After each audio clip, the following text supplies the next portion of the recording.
paid off. Now I had to face the tough reelection decision for my 6th term in the United States Senate. I love this job. I think it's a terrific job. But I also know reality. There comes a point in your career when the torch must be passed, and I've reached that point. I will not be seeking re-election to this United States Senate seat.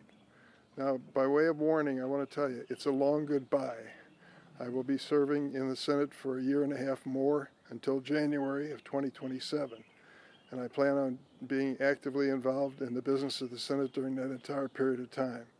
But I also reflect today on the reality that I will have completed the longest Senate term of any senator popularly elected in the state of Illinois' history. I'm truly grateful to the voters for giving me that opportunity, and I've tried to use it effectively. I've done this my way, and it meant making decisions based on family needs and personal needs and what I thought would serve our state well. First thing, I came home virtually every weekend. Yep, 50 round trips a year between Washington, D.C. and the state of Illinois. Many of the times I came home after going through Chicago on a Saturday and invited friends who were here to have a glass of wine on my deck while we sit there and watch the White House Correspondents' Dinner from my deck. It was a much better venue, and I didn't have to wear a black tie. But I did it in my own fashion and continue to over the years. Now we have an opportunity to move forward with the re-election, the election of a new United States Senator. We're lucky we have a strong Democratic bench. I mean it. You've heard some names already. Believe me, you're going to hear more because they've been calling over the last several months and talking about the fact they wouldn't run against me, but they wanted my blessing to run. I'm not planning on endorsing any particular candidate. I hope I don't have to, but I'm not ruling out the possibility in an extreme case. I just think it's up to the voters, the Democratic voters, to make this choice moving forward. Now, here's the good news. I have a great colleague in the United States Senate named Tammy Duckworth. I take credit for it. I think I can prove that I discovered her. I invited her to a State of the Union address in Washington to be my guest when she was still a patient at Walter Reed Hospital, just weeks after her helicopter was shot down over Iraq. Her husband, Brian, also in the Illinois National Guard, pushed her wheelchair into my office, and I met her for the first time. She blew me away. She's an amazing, strong, principled, energetic, talented person. She'll be a great senior senator from the state of Illinois, and I know that she'll carry on in the traditions that I've tried to establish. And so I just want to thank you all for being here. I want to thank, in particular, this young lady who lives in this house with me, named Loretta. We've raised our family in this house, and we've lived in this neighborhood for how many years? Oh, since 47. 47 years we've lived in this neighborhood, so that's an important part of our lives too. I also want to thank the best Senate staff in the world. Thank you all for being here. They deserve that check. And now open up to any questions you might have. Senator, you said that you're not going to endorse anybody, but what kind of qualities and character would you be looking for in someone to best succeed you? Do you think would you be looking for a female candidate, person of color, or any other qualities that stand out for someone to be your successor? Well, I'm not going to set the criteria. That's for the voter to decide. And they took a risk with me. I'm a downstate Democrat. That's kind of a vanishing breed when you consider federal office, particularly the United States Senate. And many of them had never heard of me. A fellow named Paul Simon blessed me with his endorsement, and I moved forward, and things worked out for the best. Look at Tammy Duckworth's background. Asian American, veteran, what she's done as background. I mean, it's up to the voters to decide what's right and who the right person is. I'm not going to make that decision. But I am confident we are going to have a diverse group of candidates running for the United States Senate, and it's going to make a difference. What does your decision mean to retire as far as the political breakup for upstate and downstate? To follow up on what you said about downstate Democrats being a dying breed. The only thing I can say is I'm saying to everyone who is a candidate, work the entire state. Discover downstate if you don't know it. Discover the suburbs, the surrounding counties in Cook County, the city of Chicago. Come and discover these wards and precincts.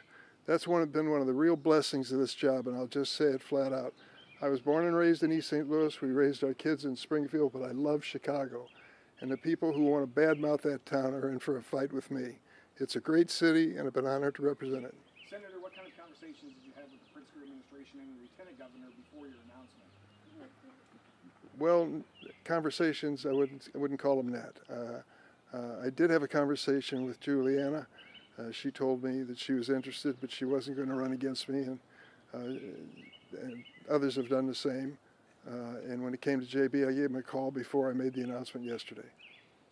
Senator, What? in a year and a half, you walk out the last time, then what are you going to do? I don't know. I just don't know. I've been paying into a pension system for a long time. I may even draw a check out of it. We'll see. But that is not all I want to do. I don't want to sit in a rocking chair anywhere. I want to be actively engaged in the actions and passions of our time, as Oliver Wendell Holmes said. Senator, just to reflect on, or to follow up on Jeremy's question, just reflect upon the change in the political geography of the state since you first ran for the Senate. Your seat was a safe Democratic seat. Now, a Democrat probably could not win it as it was drawn. When I announced 29 years ago, if I said I'm going to carry DuPage County, you'd have laughed out loud. Right, but now I'm going to carry DuPage County as a Democrat running for the Senate. It's quite possible. If I said to you, downstate is hopeless beyond the Metro East area and Jackson County and a few places, you'd say, what about Bloomington? And said, sorry, we're not ready. We're ready now. We've got places where we are showing real progress in the Democratic Party, building that party. My message to everyone interested in running for office statewide, run in the entire state from one corner to the next. Don't assume a damn thing. These are voters who want to hear from you and want to know if you're going to make their lives any better. Does it concern you, though, that with the majority of the electorate now in the Chicago area, in the collar counties, in Cook County, that downstate might not get the attention that it deserves without a downstate senator? I don't believe that. I think that person who is successful in running for this office is going to understand they've got to not only represent the entire state, they've got to work the entire state, and we've done that. Do you think you leaving as a downstate I can't Democrat? give you every question. Senator, Yes. how much did the national political climate, the Trump administration, play into your decision to step aside? Well, it played against my decision. The madder I got about what Trump is doing to this country and to the Constitution, the more I wanted to serve and not step aside. But I'm going to spend the next year and a half doing my best to honor the Constitution and protect it. Senator, how much is Go ahead. going off of that last question there, we've heard from Lieutenant Governor Stratton that she's already announced her campaign and she's making it very clear pushing back against the Trump administration is going to be at the forefront of her campaign messaging. I'm sure that's going to be the case going forward. Is that a winning strategy for a Democratic primary? Well, it's an important place to start in the Democratic primary. There's an intensity of feeling about what the president has done in his first 100 days, and I share that feeling. There is an energy that you see in the rallies that are taking place around the state and around our country on a regular basis.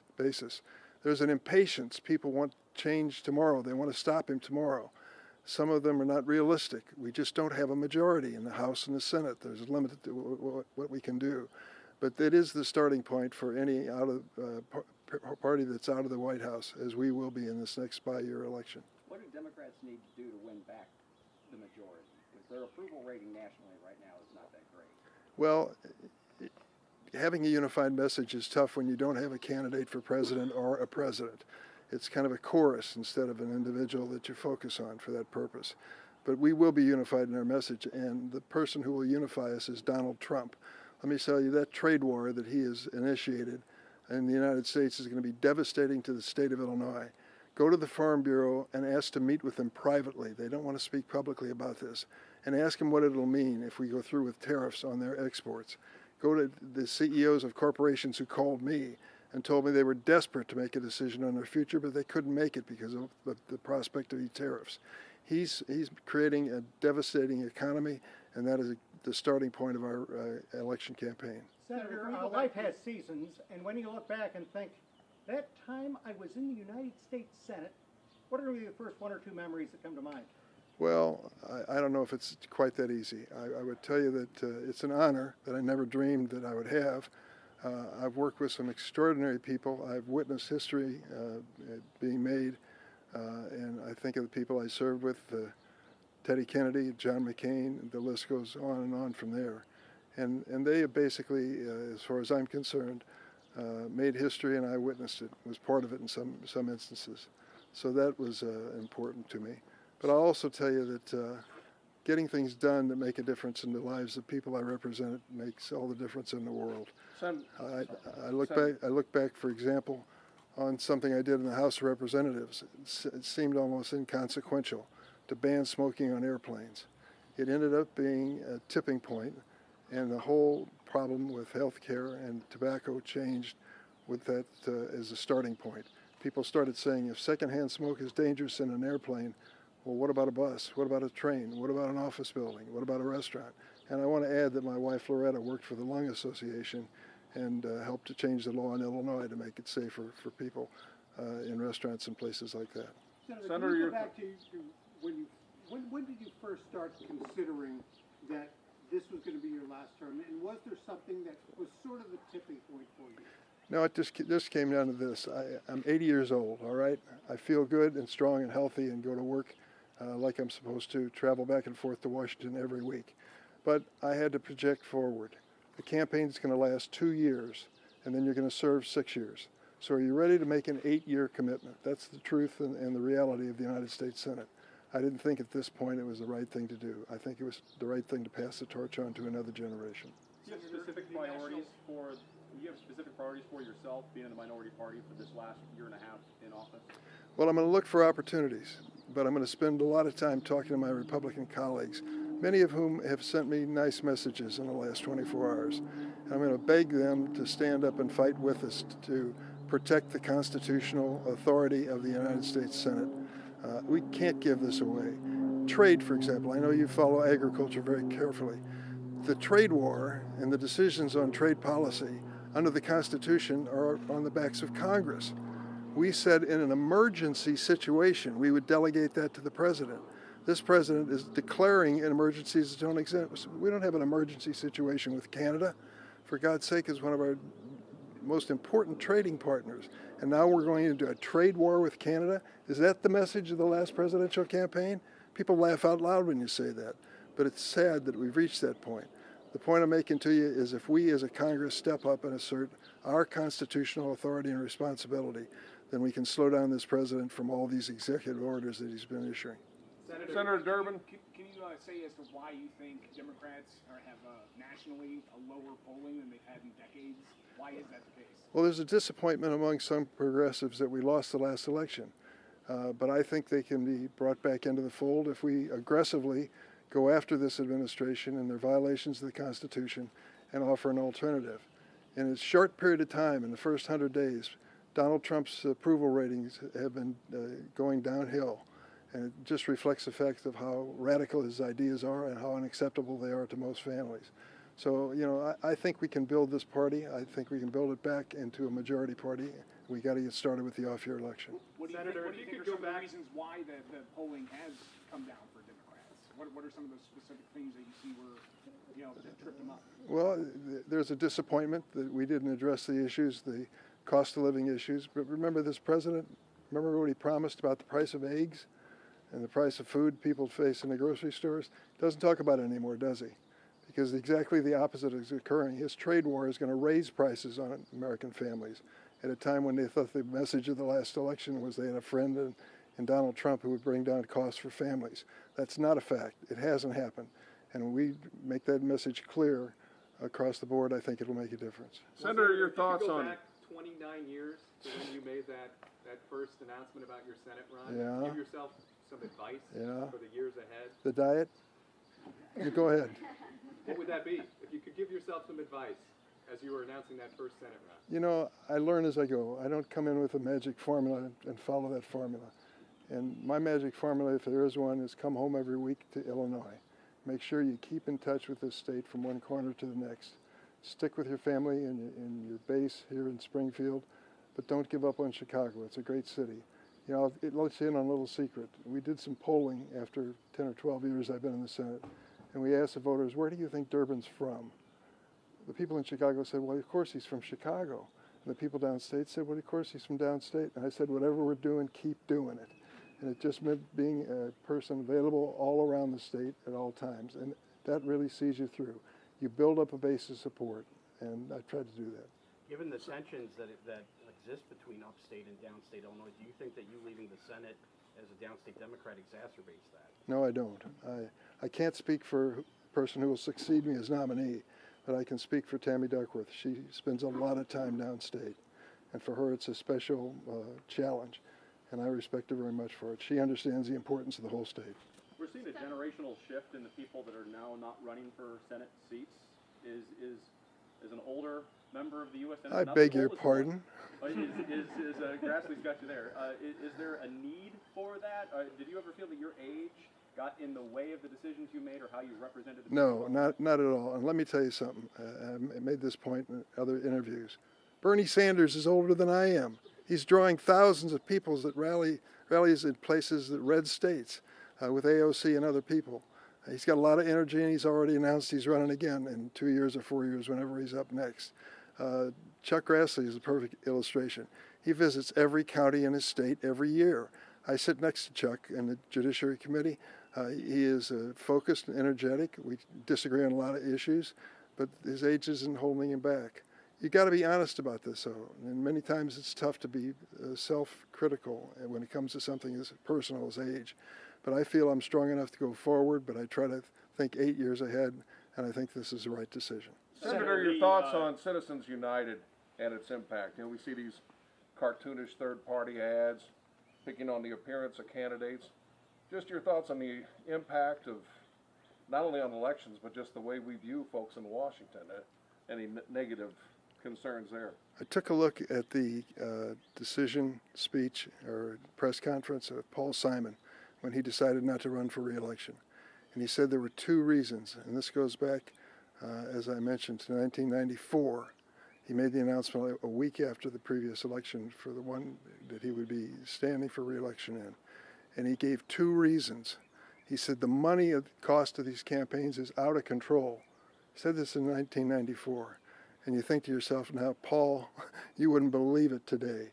Millions of dollars being spent is not uncommon at all. I gave an example. One industry, the cryptocurrency industry, pay attention to what's going on there. They are becoming major political players. They've decided that some people who want basic regulation of this industry to protect people who are buying into it have got to be defeated. Well, Sherrod Brown was one of those senators. He sits next to me on the A committee. We vote identically on that subject. And you got to decide whether you're going to run based on your conscience or you're going to run based on fear of the money they're going to spend against you. They spent $40 million, that industry, against Sherrod Brown in the last election, and sadly he lost. So the reality is, as Paul worried about it, it's much worse today. But the second thing he said, you just alluded to, it wasn't just money. He said in 1994, there's too much meanness in politics. Oh, Paul, if you could only see it today, you wouldn't believe what's going on. And millions of dollars are being spent to muddy people up and to destroy their reputation in the community. That's just the reality. Senator, one bill that you've championed for decades is the DREAM Act. It hasn't gotten across the finish line. You can reflect on that. And do you think there's a chance in Donald Trump's America that can get across the finish line before you leave? I don't know. The first time I ever met Donald Trump, he had just been sworn in as president. I was at a luncheon. I walked up to him and I said, I want to talk to you about the DREAM Act. He said, you don't have to say another word. You're talking about those young kids, I'll take care of them. Within a matter of a year or 2, he tried to destroy them, to eliminate the DREAM Act and DACA protections that they had, and he's done nothing to help them ever since. He has people working for him in the White House. Stephen Miller is one in particular, a domestic policy advisor who despises immigrants. Why do I say despises? Because I've been listening to him for 10 years, the speeches he wrote for senators and things that he said. As long as those people are getting the ear of the president, I'm afraid we won't be able to help those who are protected by DACA and the DREAM Act. But I'm not giving up. 830,000 DACA recipients are protected by that law. There should be millions more that are protected. These are innocent kids who came to the United States as infants and toddlers. Their parents made the decision to cross the border. They didn't. They grew up here and did everything right, pledged allegiance to the flag in their classrooms every morning, thought they were part of America, and learned probably when they were about 13 or 14 they were undocumented. Now this president wants to deport them if he can. I hope he doesn't get by with that. I'm going to fight him. Senator, other than that, the DREAM Act, do you have any regrets or frustrations as you're preparing to wind down your congressional career? Listen, the Dick Durbin plan for shaping up America is still there. I'm making a joke here. I have a lot of ambitions and things I'd like to see improved in this country. I'll get a chance to work on some of them before I leave, some of them I won't. But at some point, you've got to come to trust that the next generation will feel as you do and work hard to get things done. I can just tick off 10 or 12 bills where the principal sponsor came up with an idea that he couldn't get across the finish line, but someone succeeded him and did that. I've got confidence that the ideas and values that I've fought for are going to eventually prevail. I may not be at the signing of the bill, but that's not the important thing. It's important that it get done for the good of this country. Let me close by saying thanks to the media. A lot of you came a long way and sacrificed to be part of this announcement today. I appreciate your coverage over the years, and I hope I've been available as you've needed me as much as I possibly can. I'll continue to be through this election for the friends, family, and staff who've come here from around the state. Thank you from the bottom of my heart. Thank you.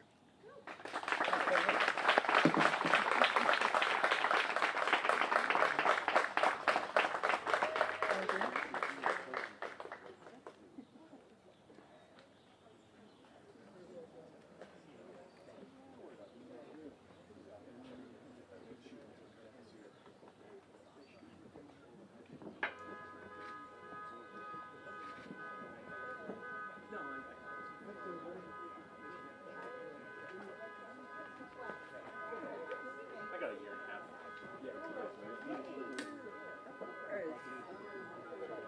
Next time we'll have a car wash. Yeah, it's a good thing it didn't go off during